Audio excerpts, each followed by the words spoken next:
Tragis, Irwin Nasution meninggal usai divaksin, sempat hilang penciuman dan alami demam tinggi.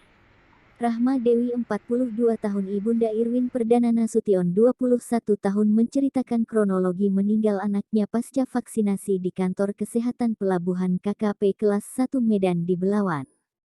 Awalnya di tanggal 5 anak saya pergi vaksin bersama adiknya, omnya, pupunya, dan satu tantenya.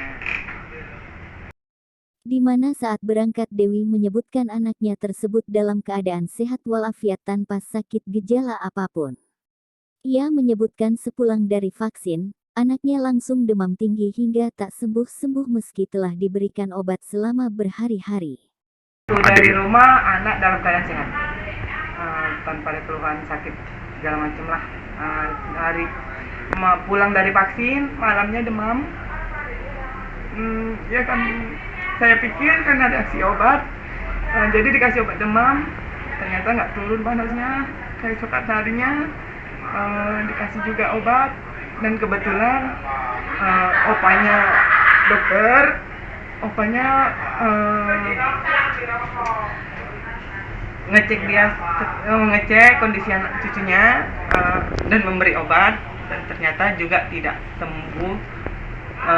Setelah itu kelang beberapa hari anak saya hilang indera pencium, indera perasa, dan mertua saya menggantikan lagi obat, dan ternyata juga belum ada perubahan, cuman yang berkurang hanya batuk.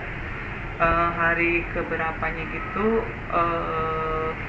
saya ke rumah sakit Imelda karena ada sepupu yang menyarankan untuk anaknya diperiksa dulu di swab antigen untuk memastikan apakah penyakit biasa atau COVID. Jadi setelah saya ke sana, awalnya saya bilang saya takut untuk bawa ke rumah sakit, meskipun dalam intinya cuma swab, takutnya ditahan dan diisolasi, saya takut. Jadi sepupu saya meyakinkan bahwasanya cuma memeriksa, dan kalaupun hasilnya positif bisa diisolasi di rumah. Jadi kami ke sana di hari Sabtu. Di hari Sabtunya kami ke sana dan diperiksa, di swab, hasilnya positif. Setelah itu di ronsen segalanya, udah gitu di PCR.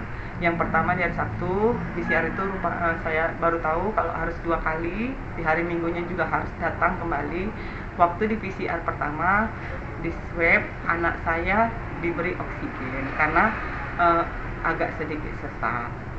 Dikasih, alhamdulillah waktu itu berkurang sesaknya dan dikasih obat. Kami pun pulang. Di PCR yang keduanya datang di hari Minggu, posisi anak mulai agak sesak lagi, dan saya minta untuk diberi oksigen, tapi nggak nginap, tidak diinapkan. Setelah pulang dari PCR kedua, setelah selesai pakai oksigen, kami pulang, dan siangnya menjelang pukul 4 kalau nggak salah, kami tiba-tiba mendadak sesak yang berat, dan kami segera larikan lagi ke Imelda, dan di Imelda disarankan memang harus diisolasi. Kami isolasikan anak kami, menandatangani semua persyaratan isolasinya gimana-gimana, sampailah berita kalau seandainya bla bla bla si pasien meninggal, syaratnya gini-gini, semua saya tanda tanganin.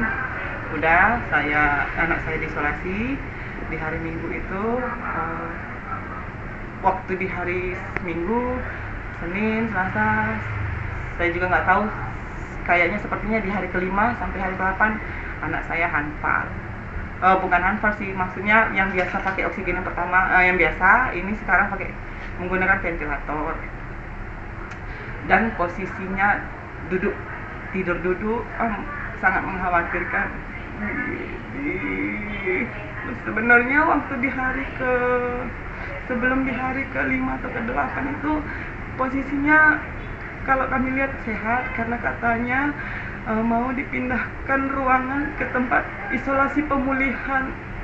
Waktu kami datang ke sana, kami tanya udah dipindahkan, pihak rumah sakit susternya membilangkan bahwasanya malam dipindahkan karena tanggung mau makan malam. Setelah makan malam dapat kabar sebelum dipindahkan anak saya mendadak sesak sampai dia menggunakan ventilator. Sebenarnya kayak nggak percaya gitu, karena waktu itu saya lihat di posisi dia memang waktu mau dipindahkan di pemulihan itu lumayan bagus dan saya yakin pasti dia dipindahin. Ternyata tidak. Setelah itu kondisi makin menurun, naik turun, kadang bagus kadang enggak. Nanya juga, kata dokter begitulah namanya itu. Terus terakhir kalinya di hari Rabu ya, di hari Rabunya saya chattingan sama anak saya bilang, sebentar ya Ma, abang mau pakai oksigen 2 ini Ma. Dan saya lemes mendengarnya, panik, saya langsung ke rumah sakit mau tahu kondisi anak saya. Dan ternyata anak saya membilangkan saturasi abang turun Ma. Nah, terus saya tanya sama sepupu saya, dan yang keberapa saturasinya, yang saturasinya turun di 81, dan setelah pakai oksigen 2 dia naik saturasinya menjadi 86, dan ternyata sampai sore harinya drop, tiba-tiba ngedrop, betul-betul yang ngedrop, saturasinya turun sampai akhirnya anak saya meninggal. Irwin merupakan mahasiswa semester 6 di Politeknik Pariwisata Medan Poltekpar yang meninggal usai beberapa hari dirawat di rumah sakit. Omnya juga setelah divaksin sama gejalanya seperti anak saya. Masih di ruang ICU kalau nggak salah saya. Anak saya, tantenya alhamdulillah sehat. Kalau yang sepupunya kemarin ada demam-demam, sekarang alhamdulillah sehat. Dewi yang sudah ditinggalkan suami dan hanya memiliki 1 anak berharap agar pemerintah memperhatikan keluarganya, terutama kematian anaknya pasca divaksin ini.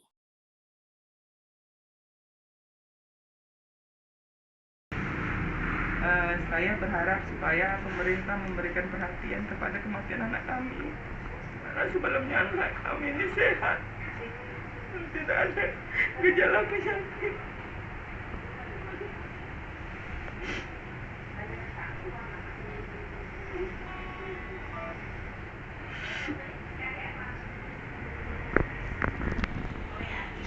Setelah divaksin malah menjadi seperti ini. Anak saya semakin parah dan mulai demam tinggi.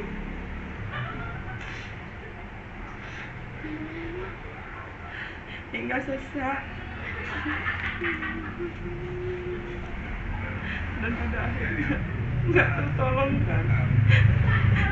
Dan saya ingin pertanyakan, apa sebenarnya kegunaan vaksin ini kok malah memperparah anak saya. Jadi saya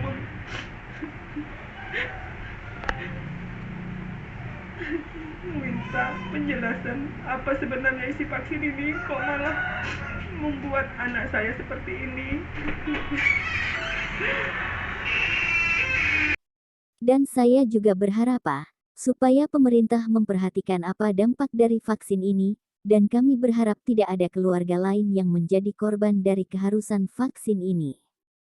Berikutnya, supaya pemerintah memperhatikan apa dampak dari vaksin ini. Kalau seperti ini, kami sekeluarga besar menjadi takut untuk melakukan vaksin yang kedua. Dan kami berharap tidak ada keluarga lain yang menjadi korban dari keharusan vaksin ini. Kalau tahu seperti ini, kami tidak akan menyuruh anak saya untuk divaksin.